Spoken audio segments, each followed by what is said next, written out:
নমস্কাৰ মই জ্যোতিদীপ বৈশ্যই আপোনালোকক স্বাগতম জনাইছো স্বাস্থ্যমন্ত্ৰী ডক্টৰ হিমন্ত বিশ্ব শৰ্মাই আজি মাত্ৰ কেইটামান মুহূৰ্তৰ আগতে এখন সংবাদমেলৰ আয়োজন কৰিছিল আৰু এই সংবাদমেলতেই স্বাস্থ্যমন্ত্ৰীয়ে কেইবাটাও গুৰুত্বপূৰ্ণ ঘোষণা কৰিছে বিশেষকৈ গুৱাহাটীত যি আনলক প্ৰক্ৰিয়া আৰম্ভ হ'ব তাৰ ওপৰত স্বাস্থ্যমন্ত্ৰীয়ে তাৎপৰ্যপূৰ্ণ মন্তব্য কৰি কৈছে যে আনলক প্ৰক্ৰিয়া পৰ্যায়ক্ৰমে গুৱাহাটীত আৰম্ভ কৰা হ'ব কিন্তু আনলক প্ৰক্ৰিয়া আৰম্ভ হোৱাৰ পাছতেই যিসকল লোক কাৰ্যালয়লৈ আহিব বা দোকান খুলিব তেওঁলোকে বাধ্যতামূলকভাৱে কোভিড টেষ্ট কৰিব লাগিব এই মুহূৰ্তত এই ব্ৰেকিং নিউজটো টাইম এটৰ দৰ্শকক জনাই আছো ডক্টৰ হিমন্ত বিশ্ব শৰ্মাই উল্লেখ কৰিছে যে গুৱাহাটীত 3 লাখ লোকক কোভিডৰ পৰীক্ষা কৰাব লাগিব 3 লাখ লোকে কোভিডৰ পৰীক্ষা কৰাৰ পিছতহে গুৱাহাটীলৈ স্বাভাৱিক জীৱন যাত্ৰা ঘূৰাই অনাটো সম্ভৱ হ'ব 3 লাখ লোকৰ কোভিড পৰীক্ষাৰ বাবে ইতিমধ্যে ব্যৱস্থা আৰম্ভ হৈছে ইতিমধ্যে প্ৰায় 1,10,000 লোকে নিজৰ কোভিড টেষ্ট কৰিছে গুৱাহাটীত আৰু 1,90,000 লোক এতিয়াও টাৰ্গেট হিচাপে বাছি লোৱা হৈছে যি সকলে কোভিড টেষ্ট কৰিব লাগিব আৰু 3 লাখ কোভিড টেষ্ট সম্পন্ন হোৱাৰ পিছতহে গুৱাহাটীলৈ স্বাভাৱিক জীৱন যাত্ৰা উভতি আহিব ইয়াৰ লগতে স্বাস্থ্যমন্ত্ৰী আজি আনলকক লৈ কেইবাটাও কথা উল্লেখ কৰিছে গুৱাহাটীত যেতিয়া আনলক প্ৰক্ৰিয়া আৰম্ভ হ'ব তাৰ পাছতে গুৱাহাটীত যিসমূহ দোকান খোলা হ'ব এই দোকানৰ মালিক কৰ্মচাৰী সকলোৱে কোভিড টেষ্ট কৰিব লাগিব আনলকৰ সময়ত চৰকাৰী বেচৰকাৰী প্ৰতিষ্ঠানত কৰ্মৰত কৰ্মচাৰীও বাধ্যতামূলকভাৱে কোভিড-19 পৰীক্ষা গুৱাহাটীত কৰিব লাগিব সচিবালয়ৰ কৰ্মচাৰীসকলেও কৰিব লাগিব কোভিড টেষ্ট অৱশ্যে যিসকলৰ লক্ষণ নাই কন্টেইনমেন্ট জোনত নাই বা কোনো কোভিড ব্যক্তিৰ ৰোগীৰ সংস্পৰ্শলৈ অহা নাই তেওঁলোকে কোভিড টেষ্ট কৰিব নালাগে কিন্তু স্বাস্থ্যমন্ত্ৰী আজি সংবাদমেলত স্পষ্টভাৱে কৈছে 3 লাখ লোকৰ লক্ষ্য লোৱা হৈছে গুৱাহাটীৰ যেহেতু জনসংখ্যা 10 লাখতকৈ অধিক প্ৰায় 11 লাখ লোক গুৱাহাটীত থাকে এই 3 লাখ লোকৰ কোভিড টেষ্ট কৰাটো নিতান্তই প্ৰয়োজনীয় 3 লাখ লোকৰ কোভিড টেষ্ট কৰাৰ পিছত গুৱাহাটীলৈ স্বাভাৱিক অৱস্থা ঘূৰি আহিব পাৰে আনলকক লৈ তাৎপৰ্যপূৰ্ণ মন্তব্য কৰিছে যে আনলক প্ৰক্ৰিয়া আৰম্ভ হোৱাৰ পাছত দোকানীসকল কৰ্মচাৰীসকলে কোভিড টেষ্ট কৰিব লাগিব এটা ষ্টেটিষ্টিকেল তাৰ এটা ডাটা তেওঁলোকে সৃষ্টি কৰিব লাগিব কাৰ্যালয়সমূহতো কোভিড টেষ্ট কৰিব লাগিব কেৱল কাৰ্যালয়ে নহয় যি অসম সচিবালয় আছে তাত যিসকল কৰ্মৰত তেওঁলোকেও বাধ্যতামূলকভাৱে কোভিড টেষ্ট কৰিব লাগিব আমাৰ লগত ডক্টৰ হিমন্ত বিশ্ব শৰ্মাৰ মন্তব্য আছে মন্তব্য এই মুহূৰ্তত আমি আপোনালোকক দেখুৱাই লৈছো গুৱাহাটী মহানগৰীত 10 লাখ লোক বাস কৰে হয়তো 11 হয় কিন্তু উইথ মাইগ্ৰেটেড পপুলেশ্যন যে যোন ৰাতিপুৱা আহে ৰাতিলৈ ঘূৰি যায় আমাৰ ইয়াত প্ৰায় 17-18 লাখ মানুহ দিনত আমি দেখা পাওঁ কিন্তু যদি ভোট বা পৰিয়াল হিচাপত চাওঁ this is a city of 10 lakhs people 10 lakhs plus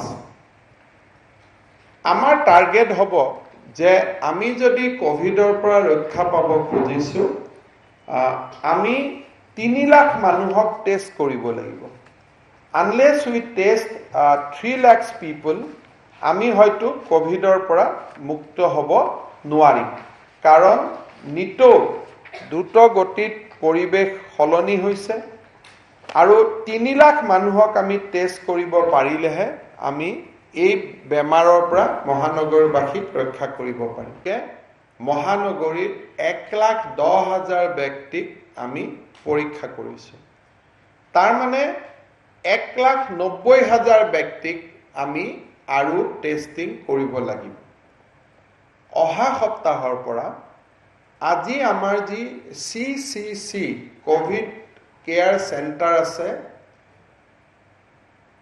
য'ত পজিটিভ পেচেণ্ট থাকে তালৈকে পজিটিভ পেচেণ্ট ক'ৰ পৰা আহে from CSC COVID screening centre COVID screening চেণ্টাৰবিলাক ক'ত আছে আমাৰ পাৰ ৱাৰ্ডত এটাকৈ আছে আমি সিদ্ধান্ত লৈছো অহা এসপ্তাহৰ ভিতৰত ৰাষ্ট্ৰীয় স্বাস্থ্য অভিযানে 150 জন লেবৰেটৰী টেকনিচিয়ানক নতুনকৈ চাকৰি দিব আমি ৱাক ইন ইণ্টাৰভিউ কৰি ল'ম আৰু সেই 150 জনক আমি চাকৰি দিয়াৰ পিছত গুৱাহাটীৰ 90টা এৰিয়া সভাত আমি একোটাকৈ স্ক্ৰিনিং চেণ্টাৰ স্থাপনৰ সিদ্ধান্ত লৈছো ৱাৰ্ড মানেও এৰিয়া সভা গতিকে 30টা অলৰেডি আছে 31টা আছে 90টাৰ পৰা 30টা বাদ দিলে 60টা আমাৰ নতুনকৈ আমি কোভিড স্ক্ৰিনিং চেণ্টাৰ আমি স্থাপনৰ সিদ্ধান্ত লৈছো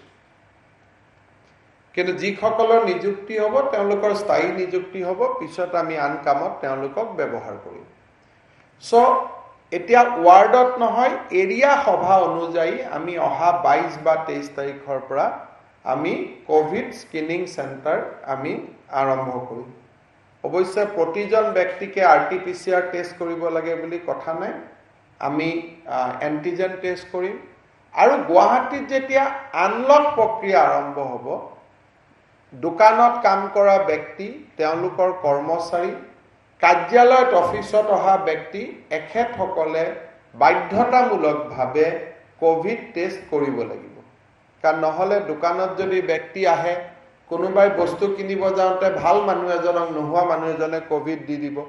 গতিকে ব্যৱসায় বাণিজ্যিক প্ৰতিষ্ঠানৰ লগত জড়িত মালিক শ্ৰমিকসকলে আৰু চৰকাৰী বেচৰকাৰী কাৰ্যালয়ত অহা কৰ্মচাৰীসকলে তেওঁলোকে কোভিড-19 পৰীক্ষাৰ সন্মুখীন হ'ব লাগিব, যদিহে বিগত 2 মাহ বা এমাহত তেওঁলোকে কোভিড-19 পৰীক্ষা কৰা নাই। এই প্ৰক্ৰিয়াটো অৱশ্যে যাৰ গাত একো চিমটম নাই, কোনো কণ্টেক্ট হিষ্ট্ৰী নাই, কণ্টেইনমেণ্ট জোনতো নাই, প্ৰতিগৰাকী ব্যক্তিক কৰাটো সম্ভৱ নহয়। কিন্তু ষ্টেটিষ্টিকেল চেম্পল, যে যদি এখন দোকানত 10জন কৰ্মচাৰী আছে, আমি 3জনক কৰিম। সচিবালয়ত যদি 1000 কৰ্মচাৰী আছে, আমি তাৰ পৰা 300জনক কৰিম।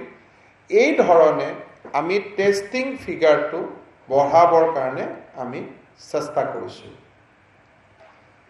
আৰু 3 লাখ টেষ্ট আমি সম্পূৰ্ণ কৰিব লাগিব। আৰু 3 লাখ টেষ্ট যদি আমি সম্পূৰ্ণ কৰিব পাৰোঁ, তেতিয়াহ'লে আগষ্টৰ শেষলৈকে গুৱাহাটী মহানগৰীখনত আমি এটা স্বাভাৱিক পৰিস্থিতি কিছু দূৰ হ'লেও আমি উভতাই আনিব পাৰোঁ। গুৱাহাটী মহানগৰীত 10 লাখ লোক বাস কৰে, হয়তো 11 হয়, কিন্তু উইথ মাইগ্ৰেটেড পপুলেশ্যন, যে যোন ৰাতিপুৱা আহে ৰাতিলৈ ঘূৰি যায়, আমাৰ ইয়াত প্ৰায় 17-18 লাখ মানুহ দিনত আমি দেখা পাওঁ। কিন্তু যদি ভোট বা পৰিয়াল হিচাপত চাওঁ, this is a city of 10 lakh people, 10 lakh plus. আমাৰ টাৰ্গেট হ'ব যে আমি যদি কোভিডৰ পৰা ৰক্ষা পাব খুজিছোঁ, আমি 3 লাখ মানুহক টেষ্ট কৰিব লাগিব। আনলেছ উই টেষ্ট 3 লাখ পিপুল, আমি হয়তো কোভিডৰ পৰা মুক্ত হ'ব নোৱাৰিম। কাৰণ নিতৌ দ্ৰুত গতিত পৰিৱেশ সলনি হৈছে, আৰু 3 লাখ মানুহক আমি টেষ্ট কৰিব পাৰিলেহে আমি এই বেমাৰৰ পৰা মহানগৰবাসীক ৰক্ষা কৰিব পাৰিম। মহানগৰীত 1,10,000 ব্যক্তিক আমি পৰীক্ষা কৰিছোঁ। তাৰ মানে 1,90,000 ব্যক্তিক আমি আৰু টেষ্টিং কৰিব লাগিব।